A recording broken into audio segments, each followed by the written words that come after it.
দেখো, আগের দিন তোমাদের আমি দুটি সেটের যোগ পর্যন্ত পড়িয়েছিলাম। আজকে তোমাদের আমি পড়াবো দুটি সেটের ছেদ।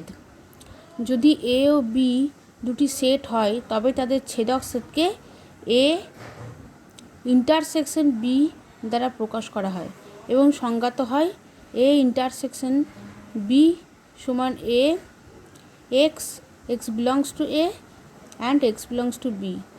এই চিহ্নটাকে বলা হয় অ্যান্ড চিহ্ন, আর উল্টো ইউ যেটা আছে সেটাকে বলা হয় ইন্টারসেকশন। যেমন এ সমান একটা সেট নিয়েছি 1 2 3, আর বি সমান একটা সেট নিয়েছি 3 4 5 6, বলে এ ইন্টারসেকশন বি সমান হচ্ছে 3।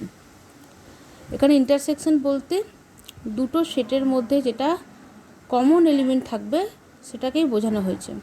যেমন আগের দিন ইউনিয়ন তোমরা শিখেছিলে, দুটো সেটের যোগফল আর ইউনিয়ন, আর এটা হচ্ছে দুটো সেটের যেটা কমন এলিমেন্ট থাকবে।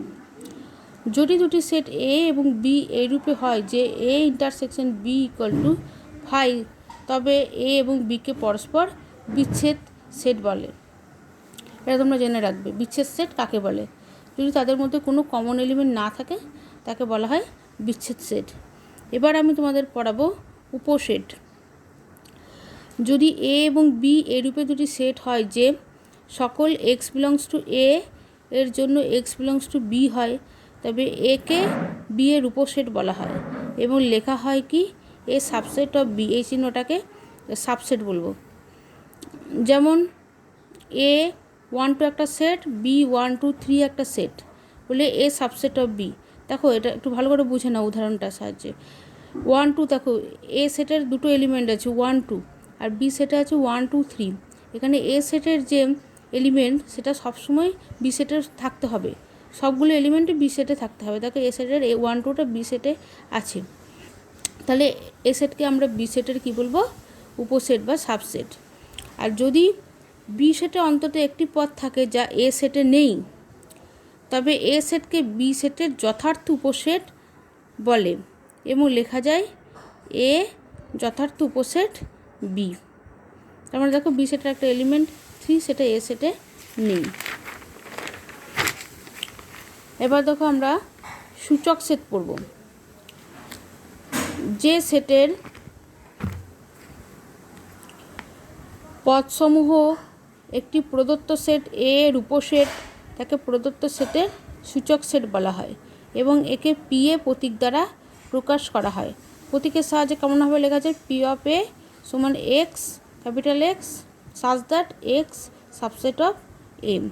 একটা উদাহরণ দিয়েছি, এ সমান হচ্ছে এ বি সি একটা সেট, পাওয়ার সেট অফ সূচক সেট বা পাওয়ার সেট অফ এ কেমনভাবে লিখবো? ফাই, তোমরা জানো ফাই তো যে কোনো সেটেরই একটা উপসেট হয়। এ B C, A B B C C এ আর এ, এটা নিয়ে একটা পাওয়ার সেট তৈরি হয়েছে। এবার কয়েকটি গুরুত্বপূর্ণ সিদ্ধান্ত। শূন্য সেট যে কোনো সেটের উপসেট, এগুলো সব মনে রাখবে তোমরা। 2, প্রত্যেক সেটটা নিজস্ব উপসেট।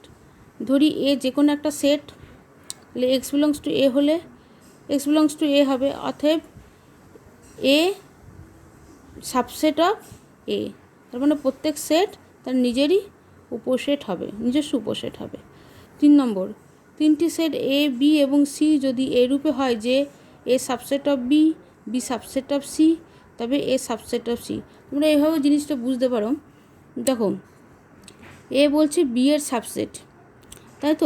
তার মানে কি, যদি এটাকে এ ধরি তাহলে এটাকে আমরা এটাকে বি ধরলাম, এটা এ, তাহলে দেখো এ যেহেতু বি সাবসেট এটা এর মধ্যে থাকবে।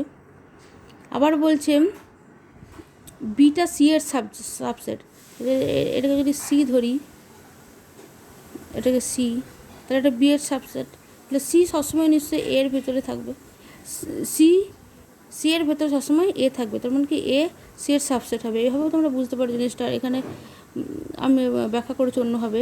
ধরি এক্স বিলংস টু এ, তাহলে যেহেতু এ সাবসেট অফ বি, তাহলে এক্সটা কী হবে?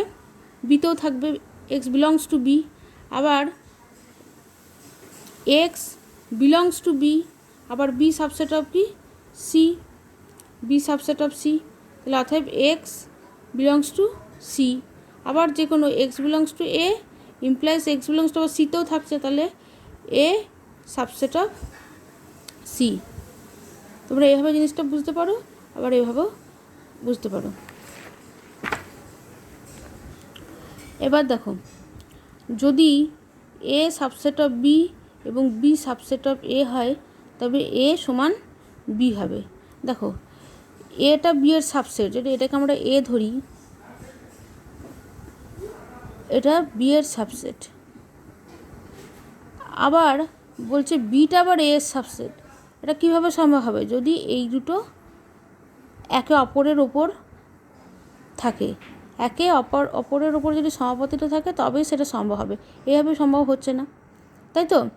তাহলে এখানে দেখো লেখা আছে, লিখেছি আমি যেটা, এক্স বিলংস টু এ,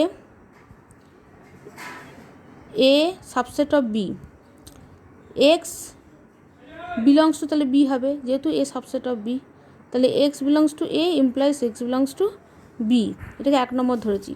আবার ধরি y belongs to B.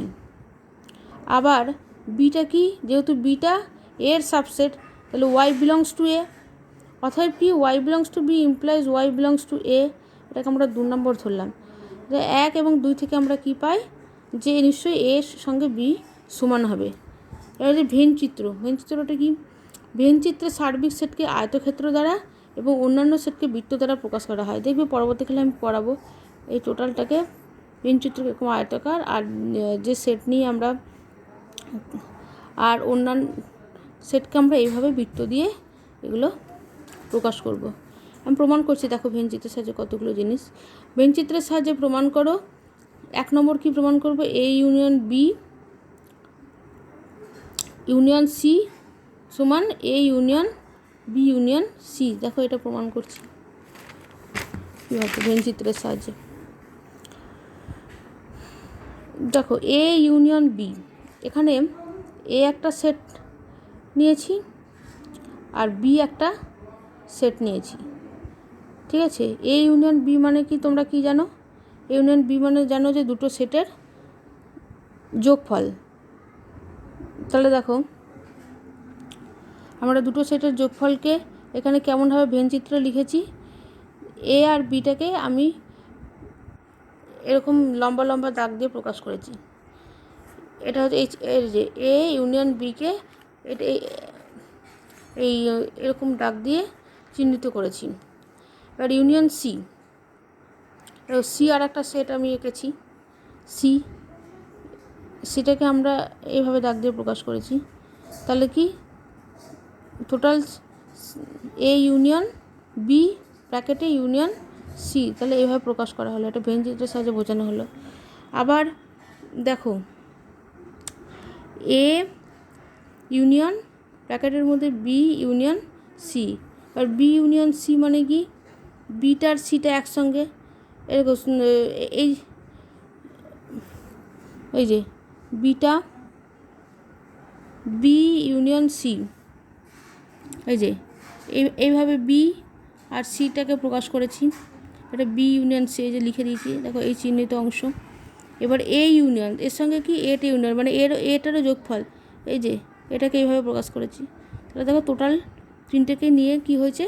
A union B union C. তাহলে দুটো ছবি একই, তাহলে 1 ও 2 থেকে স্পষ্টতই বোঝা যায় যে এ ব্র্যাকেটের মধ্যে A union B union C সমান এ ইউনিয়ন ব্র্যাকেটের মধ্যে বি ইউনিয়ন সি। এটা প্রমাণ করা হলো।